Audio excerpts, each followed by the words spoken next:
Bonjour à toutes et à tous.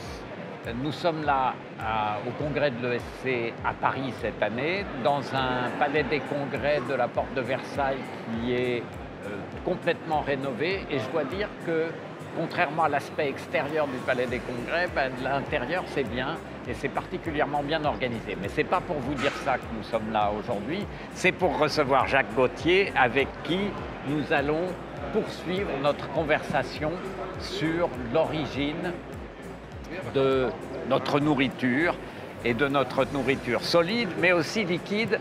Jacques, merci beaucoup d'être là avec nous aujourd'hui. Et on est là pour parler finalement de ce que nous buvons, de l'histoire de ce que nous buvons. Alors en commençant peut-être par deux composantes fondamentales, l'eau et le vin.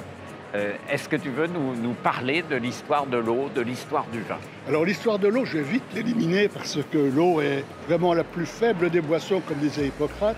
Et dès que nos anciens ont eu le goût qui s'est affiné, ils sont aussitôt tournés vers deux boissons qui sont les plus anciennes, qui sont la bière et le vin.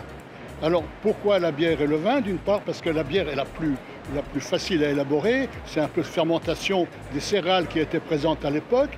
Et donc, on les retrouve dès la sédentarisation, mais même avant, quand on regarde les foyers de vie tribale avant, dès 6000 ans avant Jésus-Christ, on trouvait déjà des sites qui étaient favorables à la fabrication de la bière et surtout du vin. Et alors, comment ils le buvaient? Dans quoi? Alors la bière, c'était quelque chose de très particulier. C'était réservé aux femmes qui faisaient la bière. C'est vraiment une fabrication du foyer. Et ce n'est que très tard, peut-être vers l'an moins 3000, que la bière a dépassé le cadre familial pour arriver dans les premiers estaminets de l'époque, où elle a tout de suite été suspecte d'ailleurs, et aussitôt rangée dans le code d'Hammurabi avec des menaces contre toute personne qui s'attroupait autour de la bière. Ah, c'est extraordinaire ça, donc c'est extrêmement ancien. Vous ne pouvez pas penser que c'était aussi ancien que ça. Alors c'est ancien. Alors le vin très vite est venu relayer ça avec plus de noblesse parce que le vin est une élaboration plus subtile, il faut une transmission et tout de suite le vin s'est imposé comme une boisson plus noble.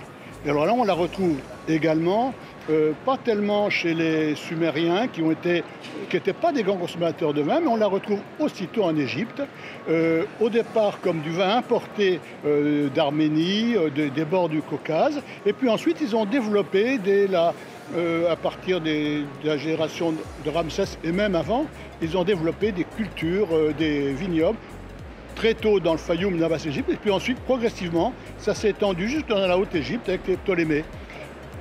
D'accord, très bien. Donc là, on arrive à l'époque ptoléméique, donc, et depuis, finalement, ça n'a jamais cessé. Alors ça n'a jamais cessé. Alors toutes les boissons, on verra avec les boissons qui apparaissent après la Renaissance, toutes les boissons sont liées au sacré. C'est un petit peu vrai au niveau de la bière, puisqu'elle a été reconnue comme un dieu mineur par les Sumériens. C'est surtout vrai au niveau du vin, puisqu'elle est vraiment indissociable de la Bible. Et d'ailleurs, pour la petite histoire, on estime que c'est l'apparition de la vigne après le déluge, qui a expliqué que l'homme passe de 900 ans à quelques 120 ans seulement d'espoir maximum de vie.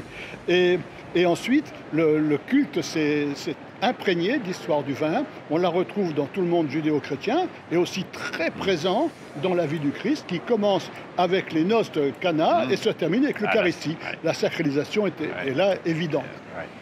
Très bien, donc ça, ce sont des boissons fondamentales, effectivement. Alors maintenant, il y a d'autres types de boissons qui sont des boissons du quotidien également. Je veux parler du café, du thé, du chocolat. Alors est-ce que là, il y a des choses extraordinaires à découvrir aussi? Alors bien sûr, il y a d'une part ces trois boissons qui apparaissent après la Renaissance en Europe, car elles existaient déjà avant, mais en Europe, elles apparaissent après les grands navigateurs, après 1492 et après la Renaissance. Alors ça représente également, pour ces trois boissons, le mélange du sacré et de la région. Par exemple, Le café, c'est la boisson type du Moyen-Orient qui a été révélée, comme le veut l'histoire, par un petit chevrier qui s'appelait Khalil, qui a noté que ces chèvres qui consommaient ces grains étaient très éveillées. Et aussitôt, dans les monastères d'à côté, on a employé le café pour tenir éveillés les moines. Ouais. À l'opposé, le thé, lui, vient franchement d'Asie. Alors là, il serait même plus ancien que le café, si l'on retrouve jusqu'à moins 6000.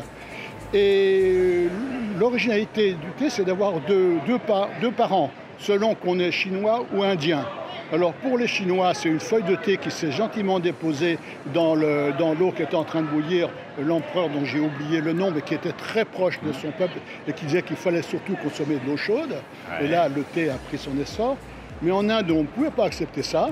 C'est un brahma qui avait promis de célébrer Dieu tout le temps, et comme il s'est endormi, il s'est coupé les paupières, il les a enterrées, et quand il est revenu l'année suivante, il y avait poussé le théier, dont les feuilles reproduisent parfaitement les paupières du brahma. Ah oui, donc ça c'est tout à fait extraordinaire. Et le chocolat alors le chocolat est également sacré puisqu'il a été découvert pour la première fois. C'est d'un cadeau qui a été fait à Christophe Colomb qui n'y a pas cru du tout. Et dès qu'il a voulu rentrer, il a jeté tout le chocolat à la mer en disant que ça ressemblait à des crottins et des choses comme ça. Donc il a fallu attendre encore quelques années que Cortés se rende là-bas et comprenne l'intérêt du chocolat, surtout qu'il s'y attribuait un rôle sacré chez les Aztèques. Ils le prenaient avant les guerres, ils le donnaient dans leur religion, et ça a donné soi-disant des vertus exceptionnelles. Alors là, il l'a ramené effectivement en Europe, et aussitôt, ces trois boissons, presque simultanément, se sont imposées, ont une distribution tout à fait différente. Il a fallu, par exemple, pour le chocolat, que les Espagnols et le Saint-Siège acceptent le fait qu'ils ne rompent pas le jeûne pour pouvoir se répandre. Le café a fait l'objet de guerres sévères parce qu'il venait de Moka jusqu'au port de Marseille, et tous les gens, les facultés de l'Est, de Strasbourg en particulier, se sont opposés au café en disant que c'était une cause de mortalité importante. Voilà, et puis le thé, lui, dans son rituel sacré, a évidemment beaucoup gagné politiquement de la Boston Tea Party, et ensuite s'est diffusé avec l'Empire britannique jusqu'à en faire le 5 o'clock tea, que nous allons peut-être prendre maintenant d'ailleurs. C'est un peu tôt pour dire la vérité. On va commencer par un chocolat, je pense, ou peut-être une bière. Peut-être une bière. Qui sait? Eh bien, écoute, merci beaucoup, Jacques, pour ces données qui sont toujours extrêmement intéressantes, et on découvre avec toi plein de choses sur l'origine, finalement, de nos pratiques les plus quotidiennes. Merci infiniment. Merci beaucoup, Nicolas. Merci, Cordia.